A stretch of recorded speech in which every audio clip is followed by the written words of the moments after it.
शहापूर तालुक्यातील प्रगती विद्यालय अस्नोलीचा 25वा रौप्य महोत्सवी कार्यक्रम थाटामाटात संपन्न। प्रगती विद्यालय अस्नोली 25वा रौप्य महोत्सवी कार्यक्रम प्रगती विद्यालय अस्नोली येथे मोठ्या थाटामाटात साजरा करण्यात आला। यावेळेस सांस्कृतिक कार्यक्रमाचे आयोजन करण्यात आले होते। तसेच माजी विद्यार्थ्यांचा सत्कार करण्यात आला। तसेच शाळेसाठी बुधान तसेच इतर योगदानाबद्दल गावकऱ्यांचाही सत्कार करण्यात आला।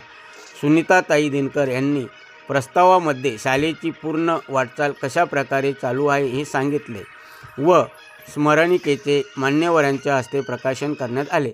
भिवंडी लोकसभेचे खासदार सुरेश म्हात्रे यांनी शाळेसाठी भरीव मदत करण्याचे आश्वासन सुनीताताई दिनकर यांना दिले।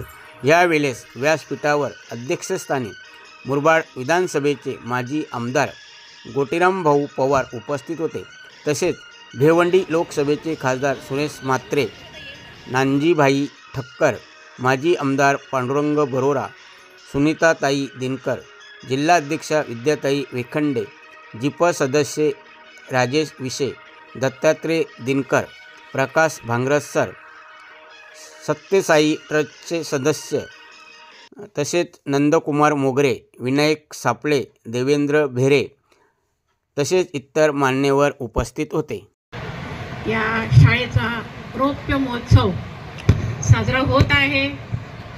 मला वाटते की आम्हाला संचालक मंडळालाच नव्हे तर आमच्या सर्व अस्नोली ग्रामस्थांना या कार्यक्रमाचा खूप आनंद आहे आणि या कार्यक्रमासाठी आपण सर्वजण या ठिकाणी उपस्थित आहात। प्रथमतः मी सर्व उपस्थितांचं स्वागत करते आणि आजच्या या कार्यक्रमाचे आपले अध्यक्ष, पूर्वी आपल्या या मतदारसंघाचे जे आमदार होते, आपले माजी आमदार माननीय गोटीराम भाऊ पवार, या कार्यक्रमासाठी खास करून उपस्थित असलेले आपल्या शहापूरचे आमदार माननीय पांडुरंगजी बरोरा, या कार्यक्रमासाठी उपस्थित असलेले आपल्या शाळेला सुरुवातीलाच त्यांनी कैची आणि पत्रा उपलब्ध करून दिला ते ज्येष्ठ समाजसेवक नानजीभाई ठक्कर, आपल्याला सत्य साई सेवा समितीने जे 3 खोल्या आपल्या या प्रगती विद्यालयासाठी बांधून दिल्या। ते या कार्यक्रमाचे प्रमुख पाहुणे माननीय अरुण कुमार सर, ज्यांना दुसऱ्या कार्यक्रमाला जायचं होतं, ते गेलेले आपले ड्यू फाउंडेशनचे शहापूरचे अध्यक्ष माननीय देवल सर या कार्यक्रमासाठी उपस्थित असतील। आपल्या अस्नोली ग्रामपंचायतीचे सरपंच, व्यासपीठावरील सर्व मान्यवर, पत्रकार बंधू आणि भगिनींनो आणि जे सर्व या ठिकाणी उपस्थित आहेत, सर्वांचं स्वागत करते आणि माझ्या प्रास्ताविकेला सुरुवात करते। आज या ठिकाणी हा जो रौप्य महोत्सवी वर्ष आहे, मला सांगताना खूप आनंद होतो की कधी वाटलं नव्हतं की हा दिवस आम्हालाकरांना या कार्यक्रमाच्या रूपानं बघायला मिळेल। पण या सर्व शाळेची पार्श्वभूमी सांगत असताना मला सुरुवातीला थोडं मागे 50 वर्ष जावं लागेल। ज्यावेळेला सूत्रसंचालन सातपुते सरांनी केलं त्यावेळेला बरीचशी माहिती या ठिकाणी दिलेली आहे। पण या शाळेची जी स्थापना आहे ती आम्ही ग्रामस्थांनी कशा पद्धतीनं केली ते मी या ठिकाणी अगदी 5 मिनिटांमध्ये सांगणार आहे। माझं लग्न जेव्हा झालं 1974ला, मी सून म्हणून या गावात आले आणि माझ्या सासू सासऱ्यांनी पुढील शिक्षणासाठी मला इनवली येथे पाठवलं। माझं 9वी पर्यंतचं शिक्षण झालेलं होतं आणि 10वी साठी मी इनवली या ठिकाणी शाळेमध्ये जात होते। त्यावेळेला आमच्या अस्नोली गावातील फक्त मोजक्याच मुली, म्हणजे माझ्यासोबत 8वी ते 10वी पर्यंत, त्यावेळेला आमची 10वीची ही SSC बॅच पहिली, 10वी पर्यंत आम्ही फक्त, मी सून म्हणून आणि या गावातील 2 विद्यार्थिनी ह्या किनवली येथे शाळेत जात होत्या। आपल्या एक कमल नारायण दिनकर आणि दुसरी विद्यार्थीन होती घनगाव म्हणून, कांता घनगाव. 3 विद्यार्थिनी फक्त या गावामधून शाळेत जात होतो. सकाळी जायचो, पायी जायचो, लवकर उठून जावं लागायचं. पण त्यावेळेला वाहनांच्या काही सोयी नव्हत्या आणि पर्यायही नव्हता. आमच्या या अस्नोली गावातून अनेक मुलं त्यावेळेला जात होती. कित्येक मुलं ही म्हणजे जवळजवळ प्रवासाची सोय नसल्यामुळे पायीच जात होती. प्रवासाची कुठल्याही प्रकारची सोय नव्हती, पायीच जात होती. नंतर मधल्या काळामध्ये ज्या वेळेला माझं शिक्षण म्हणजे 10वी नंतर बंद झालं आणि मी टिटवाळा येथे स्थायिक, आणि आता हा जो मतदारसंघ होता जिल्हा परिषदचा, तो एक महिलांसाठी राखीव झाला आणि त्या राखीव मतदारसंघामधून मला जिल्हा परिषदचं तिकीट मिळालं. पण याच्या अगोदर माझ्या पतींची इच्छा अशी होती की आपण या ठिकाणी सर्व विद्यार्थी आपले चालत जातात, विद्यार्थिनी या शाळेमध्ये जात नाहीत, तर आपण सर्व ग्रामस्थांनी एकत्र येऊन काहीतरी विचार केला पाहिजे. पण हातामध्ये जर आपल्या काही सत्ता नसेल, पर्याय नसेल, तर आपण कुठलंही काम हाती घेऊ शकत नाही. आणि योगायोगाने हा जिल्हा परिषद गट झाला.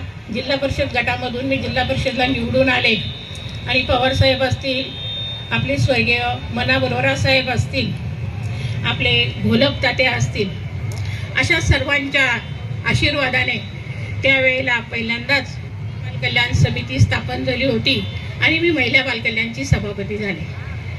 त्याच वेळेला मनामध्ये आलं की आता आपल्याला ही संधी आलेली आहे आणि ह्या संधीचा फायदा आपण करून घेतला पाहिजे.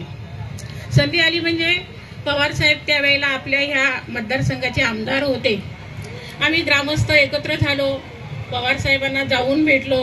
पवार साहेबांनी सांगितलं की ताई तुम्ही शाळा चालू करा. पण आम्ही साहेबांना सांगितलं, साहेब तशी कशी आम्ही शाळा चालू करणार, प्रश्न मान्यतेचा आहे. मग आम्ही परत ग्रामस्थ एकत्र झालो आणि ज्ञानप्रसारक मंडळ अस्नोली मुगाव ही एक संस्था त्यावेळेला स्थापन केली. आणि मग संस्थेच्या माध्यमामधून साहेबांनी सांगितलं ताई तुम्ही आता शाळा चालू करा, मी प्रस्ताव ठेवलेला आहे, आपल्याला शाळेला आज न उद्या ही मंजुरी मिळणार आहे. मग आम्ही परत सर्व एकत्र ग्रामस्थ आलो आणि ग्रामस्थांनी 14 जून 2000 या रोजी हे प्रगती विद्यालय चालू केलं. हे विद्यालय आम्ही चालू करत असताना सुरुवातीलाच 22 विद्यार्थिनी आणि 22 विद्यार्थी असा हा आमचा 8वीचा पट होता. शाळा भरवायची कुठे? ऍडमिशन आम्ही आमचे दत्तात्रय मंगल दिनकरे यांच्या घरामध्ये बसलो, तिथे ऍडमिशनला सुरुवात केली. ऍडमिशन झालं, पण शाळा भरवायची कुठे हा ज्या वेळेला प्रश्न निर्माण झाला, त्यावेळेला आम्ही सर्वांनी एकत्र येऊन 2-3 ठिकाणं सुचवली. पण नंतर सर्वात असं आलं की आपण दामोदर दिनकर यांचं घर हे गावाच्या बाहेर आहे, परस्पर आहे आणि आपण त्या ठिकाणी ही शाळा चालू करू. त्या सभेमध्ये आमचे दामू काका सुद्धा उपस्थित होते आणि कुठलेही आडेवेडे न घेता आम्ही त्या ठिकाणी हा 8वीचा वर्ग दामू काकांच्या ओटीवर चालू केला. या ओटीवर चालू केलेल्या वर्गाचं ज्या वेळेला आम्ही उद्घाटन केलं त्यावेळेला आपले पवार साहेब उपस्थित होते, मना बरोरा साहेब उपस्थित होते. मला या ठिकाणी आवर्जून सांगावं लागेल की सुरुवातीपासून मंडळामध्ये असलेले आमचे संचालक होते कैलासवासी मालूशंकर दिनकर, हे सुद्धा सुरुवातीपासून हे आमच्या बरोबर होते. मग कृष्णाप्पा, दामू काका, दत्तात्रय मंगल असे अनेक सर्व आम्ही ग्रामस्थ एकत्र आलो आणि मग त्या दामू काकांच्या घरामध्ये शाळा चालू केली. 8वी, 9वी, 10वी जवळजवळ 5 वर्ष कुठच्याही प्रकारची सोय उपलब्ध नसताना सुरुवातीला आम्ही मुलं खाली बसवली, नंतर मग बेंच घेतले. म्हणजे अनेक अडचणींना आपल्याला सर्वांना माहिती आहे तर जिल्हा परिषदच्या शाळेला शासनाकडून अनेक प्रकारचा निधी उपलब्ध होतो, पण या माध्यमिक शाळांना शासनाकडून कुठल्याही प्रकारचा निधी हा उपलब्ध होत नाही. आणि निधी उपलब्ध नसल्यामुळे आम्ही त्याच ठिकाणी आपल्या दामू काकांच्या घरामध्ये 8वी 9वी 10वी अशी जवळजवळ 5 वर्ष शाळा त्या ठिकाणी भरवली. पहिली आमची जी SSCची बॅच होती ती पहिली काकांच्या घरातून बाहेर पडली. नंतर आम्ही परत सर्व संचालक मंडळ आणि ग्रामस्थ एकत्र आलो आणि आपल्या शाळेची इमारत झाली पाहिजे म्हणून आम्ही थोड्याफार इकडनं तिकडनं देणग्या गोळा केल्या आणि ह्या शाळेचं 3 रूम बांधायचे म्हणून आम्ही हाती ते काम घेतलं.